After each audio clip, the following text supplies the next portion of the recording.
আসসালামাইকুম সুপ্রিয় শিক্ষার্থী বন্ধুরা, ষষ্ঠ শ্রেণীর শিক্ষার্থীদের সাময়িক সামষ্টিক মূল্যায়ন ইতিহাস ও সমাজ বিজ্ঞান বিষয়ের আনসার দেখবো। এই ভিডিওতে আমরা কাজ 1 দেখবো, পরবর্তী ভিডিও ধারাবাহিকভাবে কাজ 2 এবং 3 এর ভিডিওগুলো দেখবো। তোমরা অ্যান্সারটি দেখার আগে আমরা প্রশ্নটি দেখে নিই।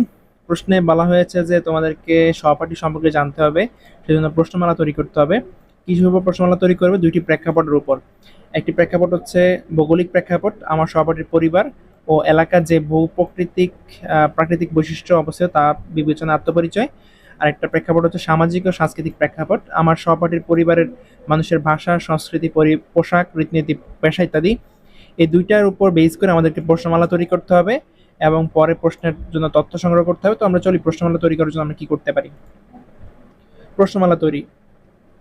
আমার সহপাঠীর পরিবার ও এলাকা সম্পর্কে তথ্য সংগ্রহ করব। বৈজ্ঞানিক ধাপ অনুসন্ধান করে আমরা এই কাজটি করব। তথ্য সংগ্রহের জন্য দুটি প্রেক্ষাপটে প্রশ্ন তৈরি করব। প্রথমে প্রেক্ষাপট হচ্ছে ভৌগোলিক প্রেক্ষাপট। প্রথম প্রশ্ন আমরা কি করতে পারি? তোমার পরিবার কোন অঞ্চলে বসবাস করে? সেই অঞ্চলের ভৌগোলিক বৈশিষ্ট্য, পাহাড়, নদী, সমুদ্র ইত্যাদি কি কি? ওই অঞ্চলে কি কি কি ধরনের জলবায়ু বিরাজমান? তোমার পরিবার কিভাবে এই ভৌগোলিক বৈশিষ্ট্যের সাথে মানিয়ে নিয়েছে? ভৌগোলিক পরিবেশ কিভাবে তোমার পরিবারের জীবন ও জীবন যাত্রাকে প্রভাবিত করে? এবার হচ্ছে সামাজিক ও সাংস্কৃতিক প্রেক্ষাপটের প্রশ্ন। এখানে আমরা প্রশ্ন করতে পারি তোমার পরিবারের প্রধান ভাষা কি? এখানেও তোমরা 1, 2, 3 করে প্রশ্ন লিখতে পারো। তোমার পরিবারের মূল সংস্কৃতি ঐতিহ্য কি কি? তোমাদের পরিবারের কোন কোন উৎসব ও রীতিনীতি পালন করা হয়? তোমার পরিবারের সদস্যরা কি ধরনের পোশাক পরিধান করে? তোমার পরিবারের সদস্যদের প্রধান পেশা কি কি? এরপরে আমাদের প্রশ্ন করা শেষ। প্রশ্নের তৈরি করার পর প্রশ্নগুলো আমাদের উত্তরপত্র লিখতে হবে। এরপর কাজ হচ্ছে জোড় গঠন করে তথ্য সংগ্রহ করা। তুমি যে প্রশ্নগুলো করেছো, রেডি করেছো, এই প্রশ্নগুলো তোমার বন্ধুকে জিজ্ঞেস করবে। জোড় গঠন করে একজন তোমার প্রশ্নগুলো তোমার বন্ধুকে জিজ্ঞেস করবে, অ্যান্সার দিবে, সেটা তোমরা খাতায় লিখবে।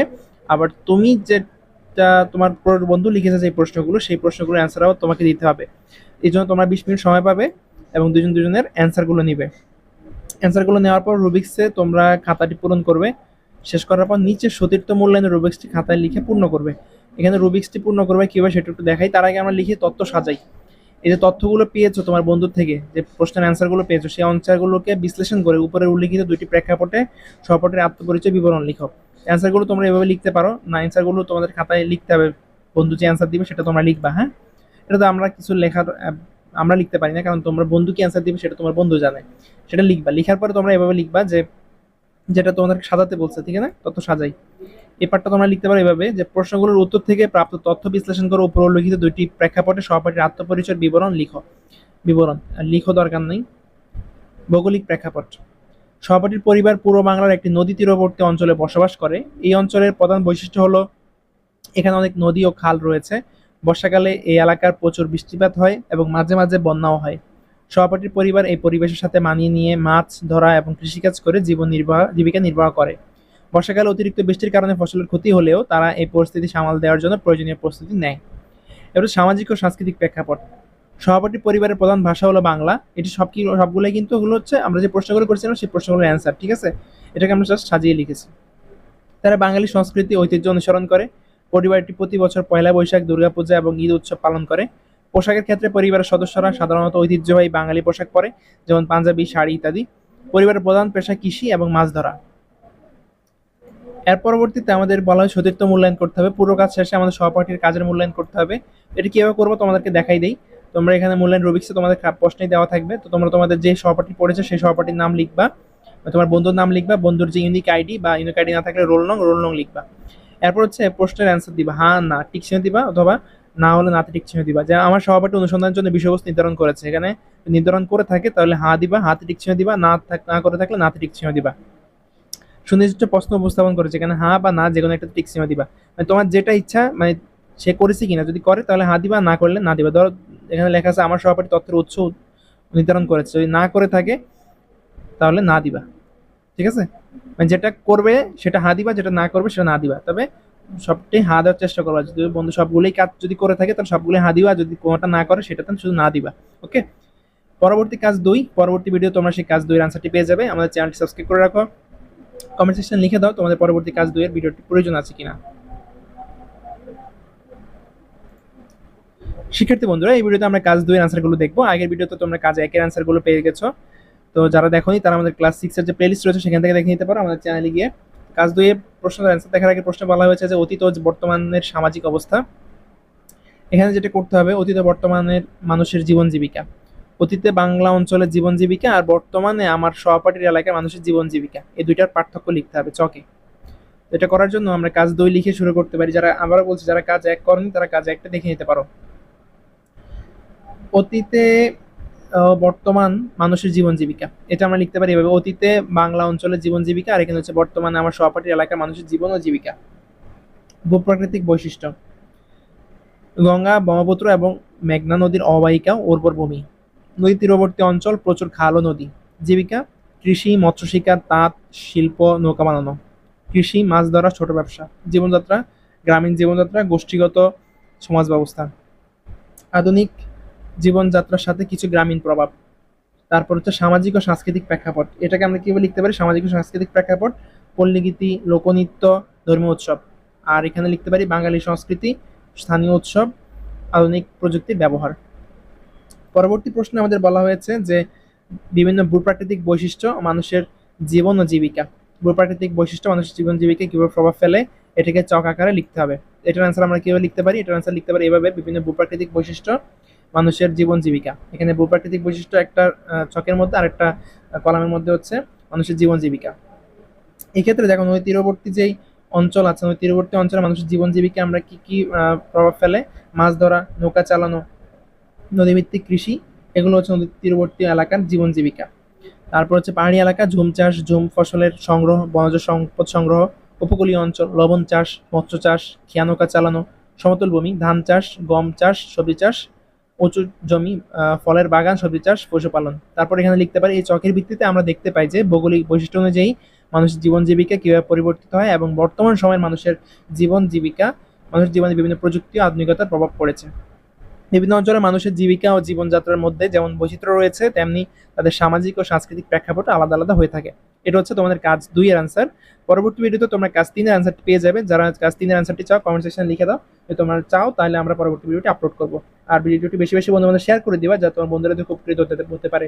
কোন জেলা, কোন স্কুল থেকে ভিডিও দেখছো সেটা চাইলে কমেন্ট সেকশনে জানিয়ে দিতে পারো, যাতে পরবর্তী ভিডিও ছাড়ার সাথে তোমার কাছে চলে যায়।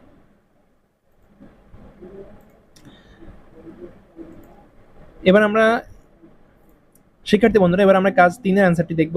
ষষ্ঠ শ্রেণীর সামষ্টিক মূল্যায়ন, ইতিহাস ও সামাজিক বিজ্ঞান বিষয়, দায়িত্বশীল ভূমিকায় আমি। এখানে কাজ 3 এ প্রশ্ন করা হয়েছিল যে একটি প্রতিবেদন লিখতে হবে, আত্মপ্রতিফলন, দল গঠন। আত্মপ্রতিফলন লিখতে হবে আমরা কিভাবে সবার সাথে মিলেমিশে থাকতে পারি তার ভাবনাগুলো লিখে ফেলো। আমরা সমাজের আত্মপরিচয়, সমাজের বিভিন্ন আত্মপরিচয় মানুষের সাথে মিলেমিশে থাকা। আমাদের সমাজে বিভিন্ন ধর্ম, জাতি, বর্ণ, লিঙ্গ, পেশা, ভাষা, সংস্কৃতি ইত্যাদির ভিত্তিতে মানুষের বিভিন্ন আত্মপরিচয় বিদ্যমান। সবার সাথে মিলেমিশে থাকার জন্য আমাদের কিছু গুরুত্বপূর্ণ বিষয় মনে রাখতে হবে। শ্রদ্ধাশীল হওয়া, সকলের প্রতি শ্রদ্ধাশীল আচরণ করা আমাদের কর্তব্য। তাদের ধর্ম, জাতি, বর্ণ, লিঙ্গ, পেশা, ভাষা, সংস্কৃতি ইত্যাদির প্রতি শ্রদ্ধাশীল হতে হবে। সহানুভূতিশীল হওয়া, অন্যের আবেগ বুঝতে এবং এবং তাদের প্রতি সহানুভূতিশীল হতে হবে। তাদের দৃষ্টিভঙ্গি থেকে বিষয়গুলো দেখার চেষ্টা করতে হবে। সহযোগিতা, সকলের প্রতি সহযোগিতামূলক মনোভাব বজায় রাখতে হবে।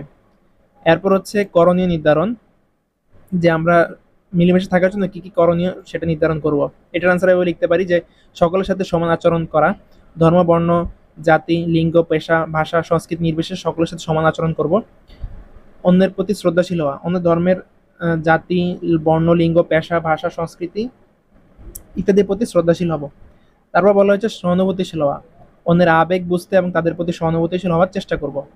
বৈষম্যমূলক আচরণ এড়িয়ে চলা, এটা দরকার নেই তোমাদের লেখা। তারপর হচ্ছে প্রতিবেদনে তোমার 4টা পয়েন্ট লিখতে হবে। প্রতিবেদনের বিষয়, কি করতে পারো, কিভাবে বাস্তবায়ন করবা, আমরা সবাই একসাথে কি করতে পারি, কিভাবে বাস্তবায়ন করবো, এগুলো লিখবা। এটা করার জন্য আমরা যেটি করতে পারি, যে প্রতিবেদনের শিরোনাম হচ্ছে দায়িত্বশীল ভূমিকায় আমি। বিষয় লিখতে পারি, এই প্রতিবেদনের মূল বিষয় হলো সমাজে বিভিন্ন আত্মপরিচয় মানুষের সাথে মিলেমিশে থাকার দায়িত্বশীল ভূমিকা পালন করা।